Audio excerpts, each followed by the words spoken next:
It all started back in the 1980s in a small town in Michigan. The kind of place where the most exciting thing that happened was the annual county fair, or the town's football game. People here knew each other by name, and the streets were lined with old oak trees that had witnessed generations come and go. It was quiet, peaceful, a place where nothing ever really happened. That was until one cold autumn night when Sarah Baker, a young woman in her early 20s, vanished without a trace. Sarah had always been a familiar face in town, the kind of person who you would see at the grocery store picking up fresh vegetables, or sitting on the porch of her small cottage, waving at neighbors as they walked by. Her disappearance was as sudden as it was baffling. One moment she was there, and the next she was gone. No one had heard anything unusual. No screams, no struggle. The only thing that was left behind, her house, which was on the edge of town near the woods, was locked, but everything inside was untouched. Her car was still parked in the driveway. Her belongings, her purse, her keys, everything was left behind. There were no signs of a break-in, no forced doors, no signs of struggle, nothing to indicate that anything was wrong, except for that feeling of emptiness, of something missing. It was as if she had simply vanished into thin air. At first, people thought maybe she had run off, perhaps with someone, or that she had gone on an impromptu trip. It wasn't unheard of for someone to disappear for a while and come back later. But days passed, and then weeks. No one heard from Sarah, and no one could find her. People began to wonder if something more sinister was at play. It wasn't long before rumors began to spread. People started whispering about strange noises in the woods around Sarah's house. A few people claimed to have heard things, but when they went to check, they found nothing. There were stories of footsteps echoing at night, of whispers in the wind, and of branches cracking as if something was moving just out of sight. Some of the older residents of the town spoke of things they had heard as children. Then there were the others who claimed to have seen something. A figure, tall and cloaked in darkness, standing at the edge of the woods, watching the town from a distance. They would describe it as a shadow, something that couldn't be fully seen, but was always just beyond their reach. It was never fully clear what it was, but there were murmurs of a strange, eerie presence, something unnatural that made the hairs on the back of your neck stand up. As Sarah's disappearance became more public, the town's once calm, peaceful life began to unravel. The police launched an investigation, but no one could find anything. No footprints, no signs of struggle, no clues as to where she might have gone. They spoke to friends, family, anyone who might know something. But all they got were blank stares and empty answers. Sarah had no enemies, no reason to disappear. She was a kind-hearted, friendly person who had no reason to leave. Yet she was gone, and the town was left with more questions than answers. The locals began to grow uneasy, locking their doors at night and making sure to stay close to home after dark. It wasn't long before other strange things began to happen. People spoke of hearing rustling in their yards, of shadows moving outside their windows in the dead of night, of things being knocked over in the dark. It was as if the whole town had been infected by this creeping fear. And then it happened again.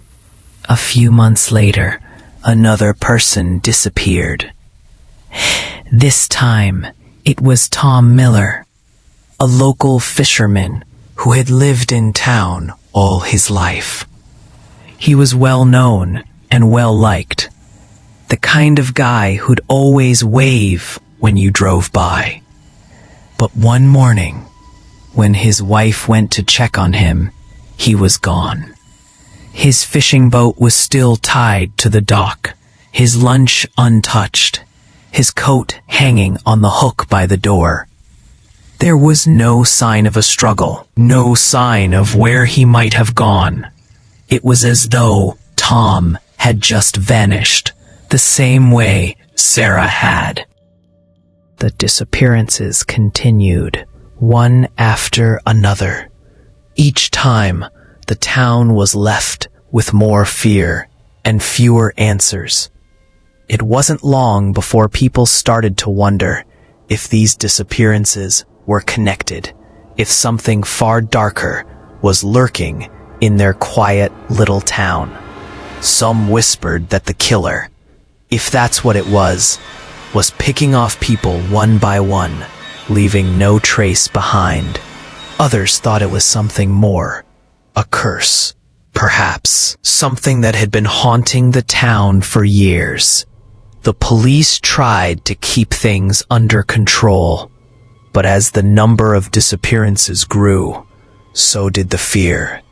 The once bustling town square became a ghost town after dark, and the woods that surrounded the town seemed to grow darker and more menacing. People no longer felt safe walking outside after the sun went down. Even the bravest among them began to feel the weight of something terrible lurking just beyond the trees. And yet, there was still no explanation, no trace of who or what was responsible. The killer, or whatever it was, remained elusive, hiding in the shadows, always just out of reach. The town, once a safe haven, had become a place of fear and uncertainty, where no one dared to go out alone after dark, and where every rustling leaf or cracking branch sent hearts racing in terror. The legend of the creepy killer had only just begun, but the fear it instilled in the town of Michigan would last forever. No one knew who or what it was, but one thing was clear: the town would never be the same again. And as the darkness grew deeper, so did the mystery, until it became something far worse than any of them could have ever imagined. As the disappearances continued to pile up, the sense of dread within the town of Michigan grew stronger. The community, once tight-knit and peaceful, became a place of suspicion and anxiety. Each day brought with it the same questions. Who was the killer? What was happening? Why was no one safe? But with every missing person, there were fewer answers and more unanswered questions. The mystery deepened, and the fear only spread. It didn't take long for the locals to start referring to the mysterious figure haunting their town as the creepy killer. The name itself sent shivers down people's spines. Yet, it was fitting. The creepy killer seemed to slip in and out of the shadows, always just out of reach, always just beyond sight. Some believed it was a man, a person, hiding in plain sight, someone among them who was capable of committing these horrors. But others, especially the older residents, whispered of darker possibilities. Some thought it could be something more, something unnatural. Perhaps the killer wasn't human at all. They speculated, but a force of evil that had been haunting their town for generations. The fear didn't just reside in the hearts of the townsfolk. It was etched in every corner of the town. People began to notice strange things that couldn't easily be explained. Footsteps that echoed in the woods long after anyone should have been there. Flickers of movement in the corner of their eyes. Shadows that seemed to dart behind trees and disappear when they turned their heads. It wasn't just the night that felt different now. It was the very air, thick with the weight of something wrong, something sinister. The creepy killer was no longer just a figure in rumors. He had become a dark presence. People began to talk more openly, sharing stories of close calls and strange occurrences. One woman, Grace, swore she saw a tall, cloaked figure standing at the edge of the woods one foggy morning. But when she called out to it, the figure vanished without a trace. A man named John, who lived on the outskirts of town, told anyone who would listen about strange knocking on his door late at night. At first, he thought it was the wind, but the knocking became louder, more insistent, and there was always a heavy silence that followed. When he finally opened the door, no one was there. Despite all the rumors and stories, the police were no closer to finding out who or what was behind these disappearances. They searched the woods, scoured the town, but found nothing. No fingerprints, no DNA, no evidence of struggle. Just the eerie absence of the missing people. It was as though they had simply vanished into thin air, leaving no trace behind. No blood, no broken windows, no signs of forced entry. Nothing to suggest that a crime had been committed at all, except for the growing list of missing people and the chill that had taken over the town. The police, once confident in their ability to protect and serve, were now baffled. They had no leads, no clues to work with. The killer was elusive, always a step ahead, always hidden in the darkness. It was as if the creepy killer was taking people just because they were there. The townspeople began to feel helpless. They started locking their doors at night, double-checking their windows, and staying in groups whenever they ventured outside. People who had once walked the streets without a second thought were now afraid to leave their homes after dark. It was no longer just the killer they feared. It was the unknown. The thought that something might be lurking in the woods, watching them, waiting for the right moment to strike, was enough to send anyone into a state of paranoia. The once welcoming town had turned into a place of fear, a place where no one felt safe. The evening air, once filled with laughter and the sounds of children playing, was now silent, heavy with the weight of uncertainty.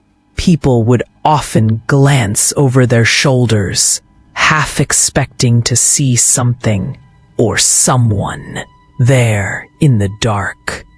And even though the police had no answers, the whispers among the townsfolk only grew louder. Everyone had a theory, a suspicion. Some believed the killer was hiding in the woods, using the trees to conceal his movements. Others thought he might have been one of the town's own, someone who knew the land like the back of their hand and was able to slip into the shadows without a sound.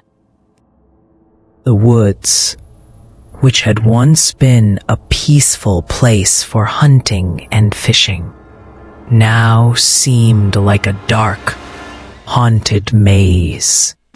People began to avoid them, and if anyone had to go into the forest, they did so in pairs, walking with an uneasy glance over their shoulder. The trees, once beautiful in their autumn hues, now seemed foreboding, their gnarled branches twisting like claws, reaching out from the ground. The air felt colder in the woods, and there was always the sensation that something was watching from the shadows, just out of sight. The creepy killer had a twisted obsession with the woods, or so the locals believed. It was as if the trees had become his hiding place, his sanctuary, his hunting ground, and the killer seemed to know every inch of the land, every path and clearing, every hidden corner where he could disappear without a trace. The town was at his mercy, trapped by the fear that he could strike at any time, in any place. He was always there, just out of sight, waiting for the next opportunity. Despite all the fear and the rumors, the killer seemed to grow more confident with each passing day. He had learned to blend into the shadows, to slip in and out without leaving a mark. It was as if he had become part of the very fabric of the town's nightmares. People spoke of him in hushed tones, never fully daring to say his name, but always feeling his presence looming over them, reminding them that they were never truly safe. The police, desperate to make progress, sought the help of outsiders, bringing in investigators from nearby cities, even a few specialists in criminal behavior. But no one had answers. The creepy killer was a ghost, a phantom that haunted their town, and nothing seemed to make sense. Every clue led to another dead end. And yet, with every passing day, the killer's legend grew, feeding off the fear he had created, growing stronger as the town's hope slowly faded. By now, the town was a shadow of its former self. The once vibrant streets had become quiet, the sounds of laughter and children playing replaced by the eerie silence of anticipation, of fear. The creepy killer had turned the town into his own personal hunting ground, and the people were just waiting for the next victim to vanish. It was only a matter of time before the killer would strike again, and no one knew who would be next. The fear had become a part of their everyday lives, and with it, the legend of the creepy killer continued to grow, feeding off the darkness in their hearts.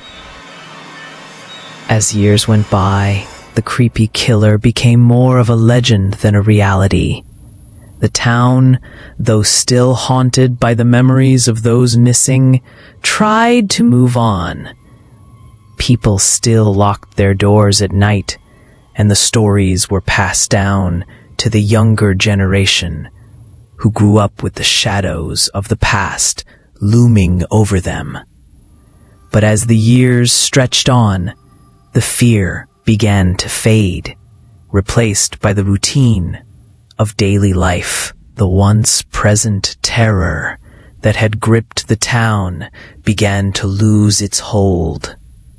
Some even convinced themselves that the killer had simply vanished, that maybe it was just a string of bad luck, a few tragic disappearances that could be explained away. But in 1993, something happened that would send chills down anyone's spine and reignite the fear that had almost been forgotten. It wasn't just another disappearance, but an event that would force the town to face the nightmare that had once haunted them. Tom, a man who lived on the outskirts of town, away from the crowded streets and near the edge of the woods, claimed he had seen the killer.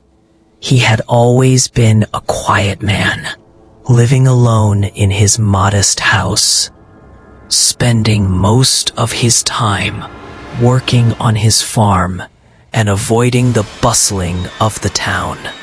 He wasn't a man given to exaggeration or fanciful ideas, but what he saw that night shattered any notion that the terror had ended. Tom's encounter happened on an evening in late autumn. The town had been experiencing an unusually warm spell for that time of year, and the night was almost eerily still. The moon hung low in the sky, casting long, jagged shadows over the fields and woods. Tom had been sitting on his porch, a cup of coffee in his hand, looking out over the darkened land. He had always loved the quiet of his home, the solitude that allowed him to think clearly, to escape the noise of the world. But that night, something felt wrong. There was an oppressive silence that filled the air, a sense that the night itself was holding its breath. He stood up, restless, and made his way down the porch steps to check on the barn. As he walked toward the edge of his property, something caught his eye in the woods. At first it was just a movement, a dark figure slipping through the trees, just out of reach of the light. Tom's heart skipped a beat. He knew the woods well, the shadows that played tricks on the eyes in the past. But this was different. The movement was deliberate, purposeful. His first thought was that it was some kind of animal, but the shape was too large, too distinct. This wasn't a bear or a deer. It was something else. Tom's eyes locked onto the figure as it moved between the trees. He could make out a tall silhouette, dressed in something dark, blending into the night. It was no animal. His gut twisted in fear as the figure seemed to glide effortlessly between the shadows, moving with an unnatural fluidity. The streetlights from the town could just barely illuminate the edges of the woods, casting faint pools of light where the figure remained hidden. But the way it moved, as if it belonged to the darkness itself, sent a jolt of terror through Tom's body. His instincts screamed at him to run, to hide, but his feet remained rooted to the ground. His breath quickened, his heart pounding, as he tried to make sense of what he was seeing. Tom stumbled backward, his hand brushing the barn door as he finally broke free from his trance. He rushed inside, grabbed his rifle, and bolted out the back door, racing toward his house. His eyes never left the woods. Every instinct in his body told him to retreat, to lock himself inside and forget what he had seen. But curiosity and fear pushed him forward. He couldn't let the figure disappear again into the shadows. He couldn't just ignore it. But when he turned back to look toward the woods, the figure was gone, vanished without a trace, as though it had melted into the night itself. Tom stood there, frozen in place, his rifle heavy in his hands, sweat beading on his forehead. His mind raced to make sense of what had just happened. Could it have been the creepy killer?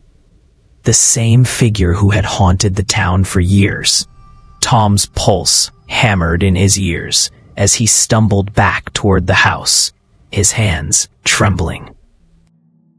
Tom was terrified, but he knew he couldn't just let this go.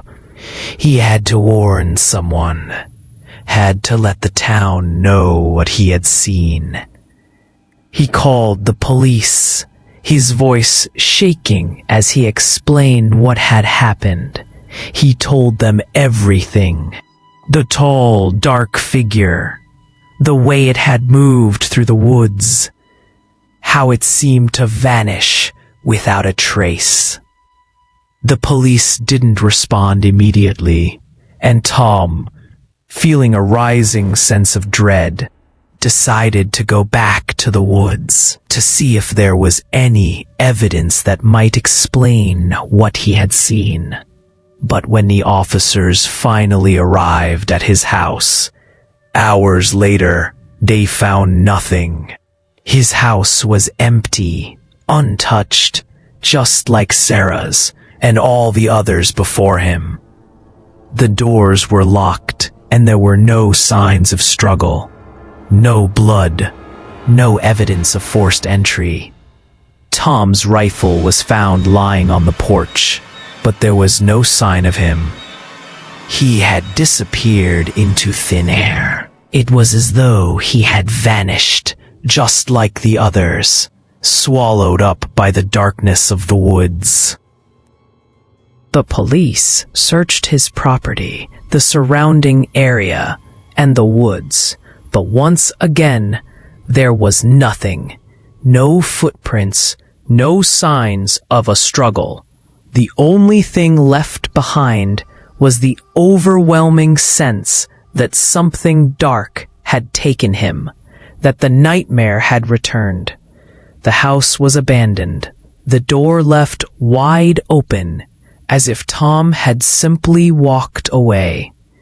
The neighbors later said that they heard strange noises in the night, muffled sounds like someone was calling out for help. But by the time they ventured outside, there was no sign of anyone.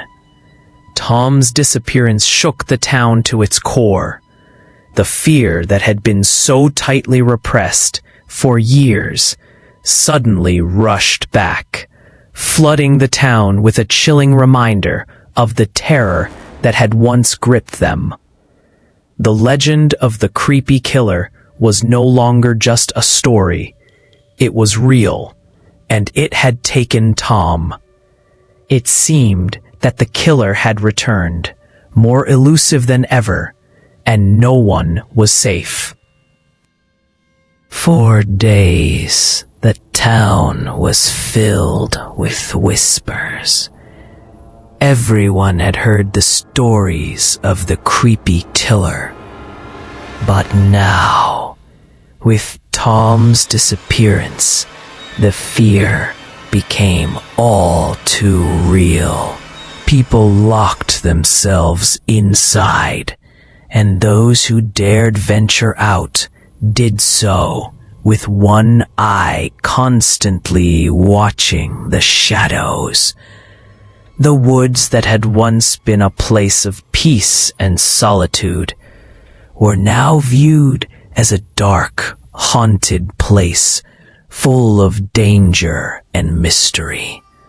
The creepy killer had returned, and no one knew who would be next. The feeling of terror that had once gripped the town was now more palpable than ever, and with it came the terrifying realization that the killer was still out there, slipping through the shadows, always watching, always waiting.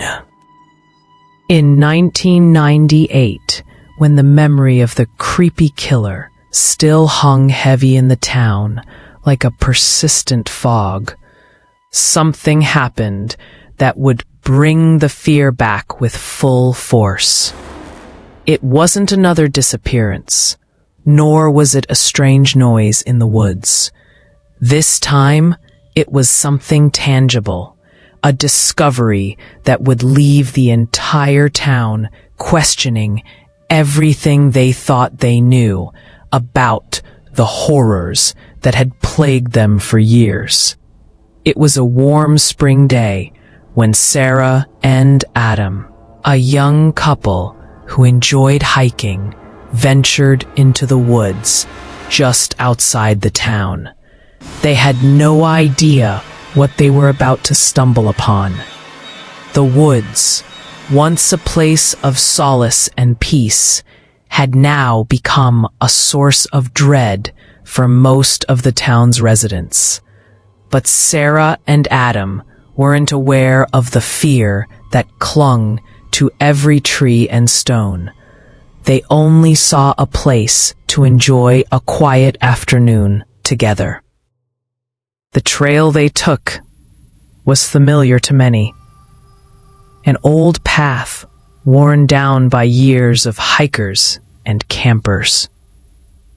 But as they ventured deeper into the woods, they began to notice that the usual sounds of the forest, birds chirping, the rustling of leaves in the wind, seemed unusually muted. The air felt still, oppressive, as though the very forest itself was holding its breath. It wasn't uncommon for the woods to feel eerie, but this was different. Neither Sarah nor Adam spoke of it, but both could feel the weight of something unseen pressing down on them. They were nearing a clearing when Sarah noticed something unusual near one of the tallest trees in the forest. At first, it was just a glint of light catching the surface of something on the tree's bark. As they approached, the horrifying reality of what they had found became clear. The tree, a massive oak that had stood for generations, was marked with deep, jagged claw marks, almost as if something or someone had been carving into it for years. The marks were thick, uneven, and twisted, as though the entity that left them had no regard for symmetry or beauty. The bark around the scratches had been torn away in places, leaving jagged edges where the tree had been wounded. But these marks weren't random. They were purposeful, and they formed a pattern. It was as if they were a message. But from who? Or what? Sarah ran her fingers over one of the marks, feeling the deep grooves in the bark, and shuddered. The marks seemed to have an unnatural quality to them. It wasn't just that they were deep, though they certainly were. It was the way they had been made. The edges were too perfect, too deliberate. It felt as though Adam, who had stepped back to examine the marks from a distance, spoke in a low voice. "This doesn't look like anything I've ever seen before." He was right. These marks were not the kind of scratches you'd expect from an animal. There were no claw marks like this in the woods. Bears, wolves, even mountain lions, none of them could make such precise marks. And the fact that they seemed to form a pattern only made the situation more unsettling. As the couple stared at the tree, they both began to feel a creeping sense of dread settling over them. It wasn't just the marks. It was the way the forest seemed to respond to their presence. The silence, the stillness of the air, the way the trees loomed over them like silent sentinels, watching, waiting. It was as though something was drawing them deeper into the woods, as if the marks themselves were leading them down a path they didn't understand. Sarah felt a sudden wave of panic rush over her. "We should leave," she whispered, her voice trembling. Adam, though uneasy, hesitated. He felt the same tightness in his chest, but his curiosity won over his fear. "Wait, let's look around a bit more. Maybe there's something else nearby that can tell us what this is." Reluctantly, Sarah agreed, and they moved to the other side of the tree, where the marks continued in a jagged line, cutting deep into the wood. But as they moved around the trunk, they saw something else, something even more horrifying. The marks weren't the only thing on the tree.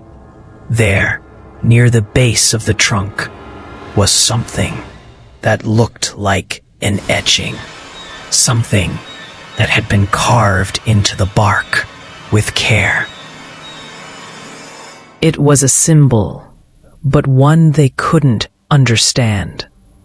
It looked almost like a series of interlocking shapes, sharp lines, angles, and curves that formed a disturbing geometric pattern.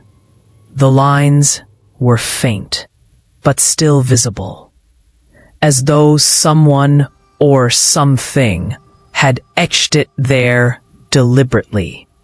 The symbol felt ancient, primal, and yet completely out of place in the modern world. It was a warning, or perhaps an invitation. But to what? And who had made it? Sarah took a step back, her hand covering her mouth in disbelief. "What is that? What does it mean?" she asked, her voice barely a whisper. Adam didn't answer. He was too stunned to speak. He could feel the weight of something cold and dark pressing down on him. And for the first time since they'd entered the woods, he felt the creeping sensation of being watched. His eyes darted around, searching the darkness between the trees. He could hear nothing.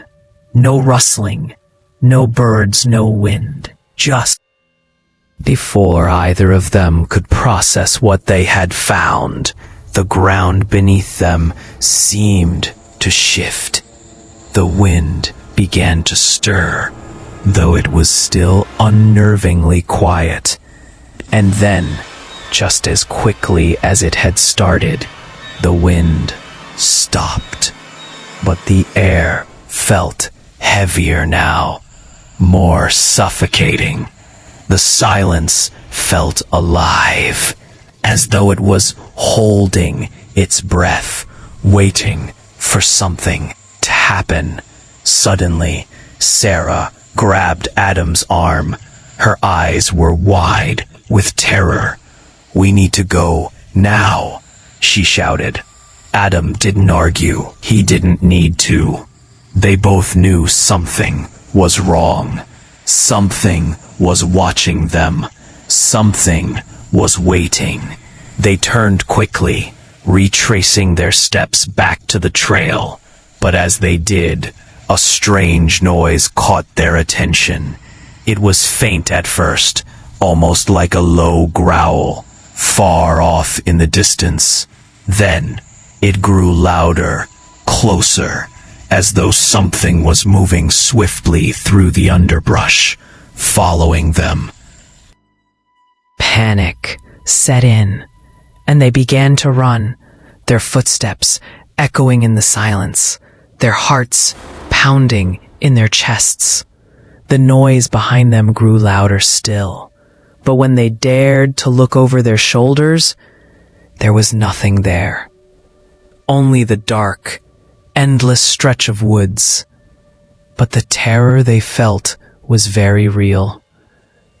When they finally reached the edge of the woods, breathless and wide-eyed, they didn't speak. They didn't need to. The marks on the tree, the strange symbol, the eerie feeling that had followed them. They knew something was out there, something far beyond their understanding. But they could never have imagined that the marks they had found were only the beginning. Something far darker was hiding in the woods, and it was far from finished. And as the couple left the woods that day, they carried with them the chilling knowledge that whatever had left those markings was still out there, watching, waiting. The creepy killer, or whatever it was, had marked its territory, and the woods would never be the same again. In 2003, the fear that had been buried for years suddenly resurfaced, stronger and more tangible than ever. The creepy killer, once a shadowy figure in the town's past, was no longer just a story. His presence, the terror he left behind, had become an obsession for the people of the town. The disappearances had slowed over the years, but the legend never died. It lingered, whispered about in hushed tones, like a dark cloud hanging over the town. That was until Officer Clark, a seasoned veteran of the local police force, decided to investigate the mystery once and for all. Clark wasn't a rookie cop. He had seen his fair share of strange cases, from missing persons to more mundane crimes. But something about this particular case felt different. The reports of strange disappearances, the eerie stories of people vanishing without a trace, the unnerving legends that had been passed down. Clark wasn't one to buy into rumors or ghost stories. He was a man of facts and evidence. But after years of hearing about the creepy killer, he couldn't shake the feeling that there was something there, something real, lurking in the woods that no one had been able to explain. The people of the town had been living in fear for so long, and Clark was determined to get to the bottom of it. He set out on his own, refusing to let the department get involved at first. The woods, the source of so much fear, had been abandoned by the locals. But Officer Clark wasn't afraid. Armed with his experience and a sense of duty, he ventured deep into the forest, determined to find whatever clue, whatever piece of evidence could finally put the rumors to rest. He knew the area well. He had patrolled the woods many times, but this was different. This wasn't a routine patrol. This was a personal mission to uncover the truth. For days, he searched the dense woods, covering every inch of ground, looking for anything that could explain the strange disappearances. He combed through the underbrush, examined the trees for any unusual markings, and took note of every odd sound or movement. The forest seemed alive in a way it never had before. The silence was unsettling. It was as though the very woods were watching him, aware of his presence. Clark dismissed the feeling. He told himself it was just his nerves, that it was just the isolation getting to him. He was a man of logic, not superstition. But as the days wore on, the pressure began to mount. Clark found nothing. No clues, no evidence, no signs of anyone or anything that could explain the disappearances. It was as though the people who had vanished had simply ceased to exist, swallowed by the very earth beneath them. And yet, despite the absence of tangible evidence, something gnawed at him. The unease he had felt when he first entered the woods intensified. The silence, once just a strange feature of the forest, now felt like a barrier, one that separated him from the world outside. The deeper he went, the more he felt that something or someone was out there, watching him, waiting for him to make a mistake. One night, while resting by a campfire, Clark radioed in to the station. His voice was calm, but there was an edge of tension in it. I've been out here for a few days now. I'm following the usual trails, but I haven't found anything yet. The next morning, when Clark failed to check in as scheduled, the station started to get worried. His silence was unlike him, and when he missed another check-in that afternoon, they sent out a search party to look for him. Officers combed the area, following the trails Clark had been on, but they found nothing. No footprints, no signs of struggle, no campfire remnants. Just the eerie stillness of the woods. It was as if he had simply vanished. The police quickly organized a full-scale search. They combed every inch of the forest, bringing in dogs and helicopters, but no trace of Officer Clark was ever found. It was as though he had been swallowed up by the earth itself, leaving no trace behind. The only thing that remained was his radio transmission, the last piece of evidence that he had been there at all. I see something. It's close. I think it... The transmission had cut off abruptly, leaving only the haunting silence that followed. The words were chilling. A final glimpse into the officer's last moments. What had he seen? What had he been so close to that caused him to be cut off mid-sentence? The unknown was far more terrifying than the known, and that last transmission only added to the growing unease. Whatever had taken Officer Clark, whatever had made him disappear, was still out there, lurking in the shadows of the forest. Weeks passed, and the search efforts continued, but they yielded no results. Officer Clark was officially declared missing, and the investigation seemed to stall.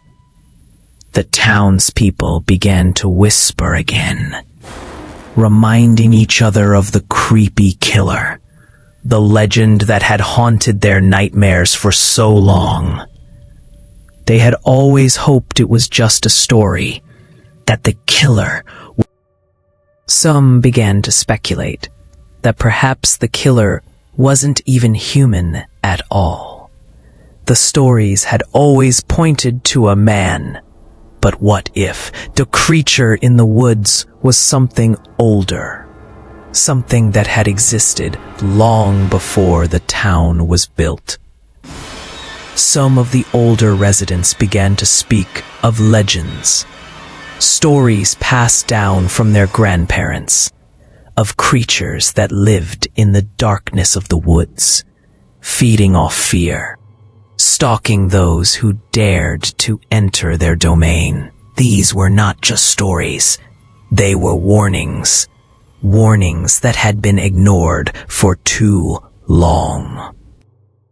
The more they talked, the more the idea of an ancient entity living in the woods gained traction.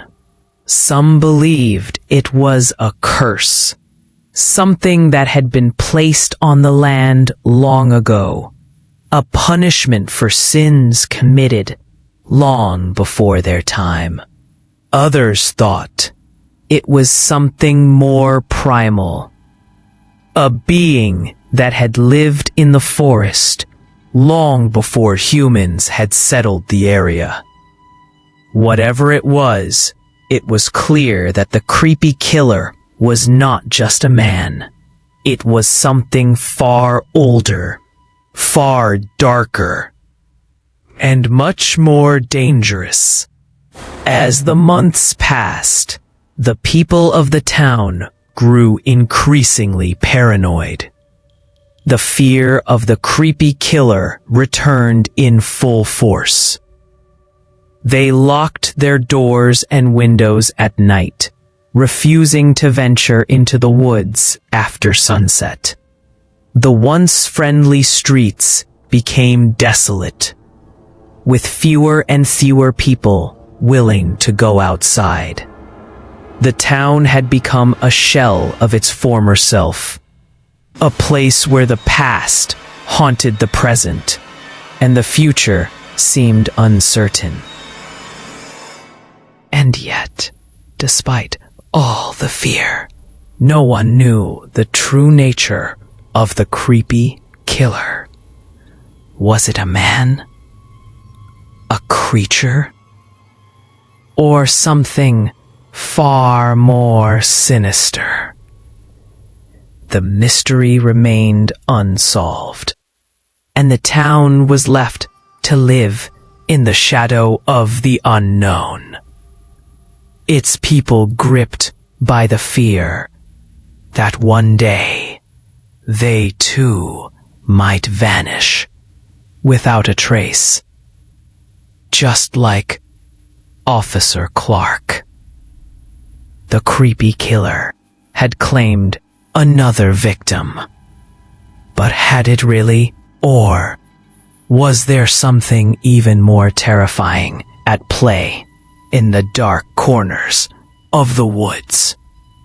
Something that fed off the fear of those who dared to enter its domain.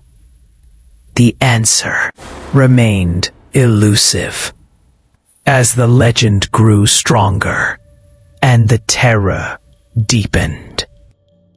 To this day, no one knows what happened to Officer Clark or the others who went missing over the years.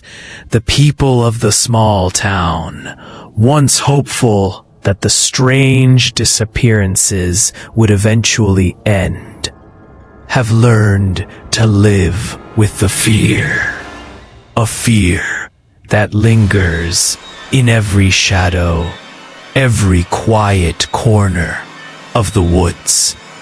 The creepy killer, a figure that had once been the stuff of whispered rumors, had now become a part of the town's fabric, a living nightmare woven into its history. The woods that had once been a source of peace and beauty now felt like a vast, looming presence, a place that no one dared to venture into after dark. Those who had been brave enough to go out there for reasons other than necessity quickly learned to fear the silence, the feeling of being watched, the unmistakable sense that something or someone was always just out of sight, waiting for the perfect.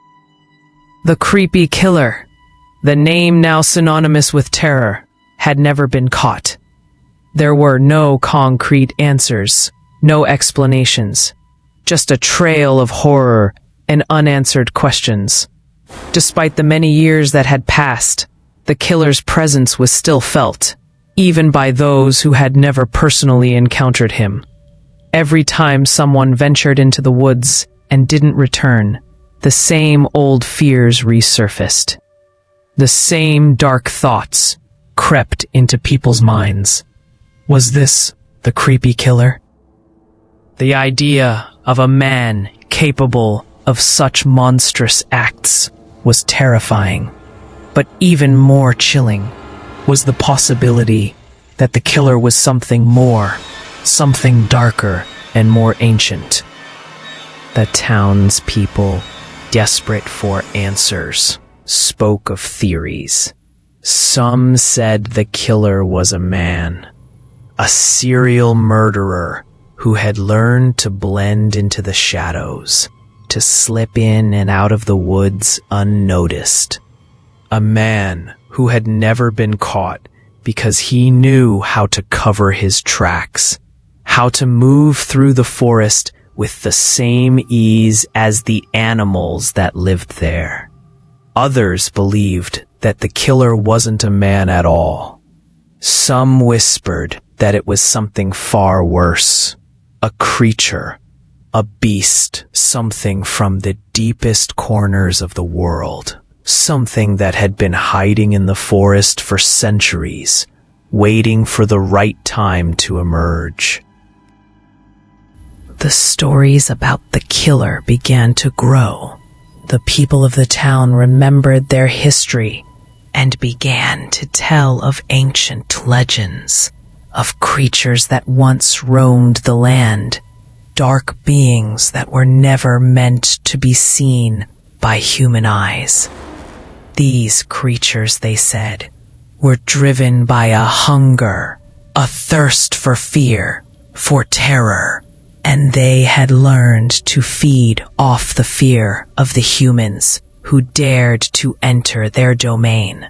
These stories, once dismissed as mere folklore, now seemed to hold a chilling truth. Perhaps the creepy killer was more than just a man. Perhaps it was a creature, an entity that had been feeding off the town's fear for generations, growing stronger with each life it took. The town became divided.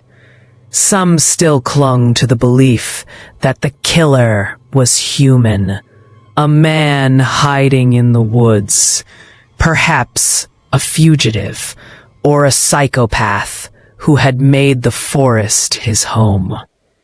They believed that he was just a monster in human form, that his crimes were the result of some twisted mind, some sick obsession that had driven him to murder. But there was a growing number of people who believed that the killer wasn't a man at all, that he was something far more ancient, something tied to the land itself. And as the years went by, that belief began to take root. The stories of the creepy killer and the mysterious disappearances became intertwined with the land's history, like an unsolved riddle that everyone knew, but no one could answer. But the most terrifying part of all was that no one knew when or if the killer would strike again. With each passing year, the number of disappearances dwindled, but the fear never went away. The people of the town continued to live their lives, but they did so with the knowledge that the creepy killer was still out there, lurking in the woods, waiting for the next person to cross his path, for the next unfortunate soul who would become his victim. The fear lingered in the town like an unshakable fog, always present, always there, even when it seemed like things had returned to normal. Children were still warned to stay out of the woods, told stories of the creepy killer to keep them from straying too far from home. The elders of the town, the ones who remembered the earliest disappearances, spoke in hushed tones about what they had seen and heard over the years. The younger generations, the ones who had only heard the stories and never experienced the terror firsthand, couldn't truly understand the fear that had taken hold of their parents and grandparents. But as the years passed, as the stories grew darker and more twisted, they began to feel it too. The fear was inherited, passed down like a family heirloom, and it wasn't going away. And so, the legend of the creepy killer lived on, a shadow that loomed over the town, growing stronger with each passing year. There was no closure, no resolution, only a lingering sense of dread. Some believed that the killer would eventually be caught, that someone would finally put an end to the terror that had haunted them for so long. Others believed that the killer had never been human, that he had always been a creature of darkness, feeding off the fear of those who dared to enter his domain. Either way, the town would never be the same. The legend had become too real, too intertwined with the very fabric of their lives. No one could ever forget what had happened. The people who had disappeared were never truly gone. They remained in the memories of those who had known them, in the stories that continued to be told, in the whispers that filled the air when the moon was full and the shadows seemed just a little too long. The creepy killer was still out there, waiting in the dark. And no matter how many years passed, his legend would never die. It would live on in the fears of the people, in the stories they told their children, and in the cold, oppressive silence of the woods. Some nights, if you listened closely, you could almost hear him. The faint rustle of leaves, the snapping of twigs, the soft, steady footsteps of someone or something moving just beyond the reach of the light. The creepy killer was always there, always waiting, never seen, but always felt. And as long as the woods stood, as long as the stories were passed down, the legend would never die. The creepy killer would remain a part of the town's history, a dark shadow that would continue to haunt its people for generations to come. And no matter how hard they tried to forget, no matter how many years passed, the fear would never truly leave. The legend of Michigan's creepy killer refused to die.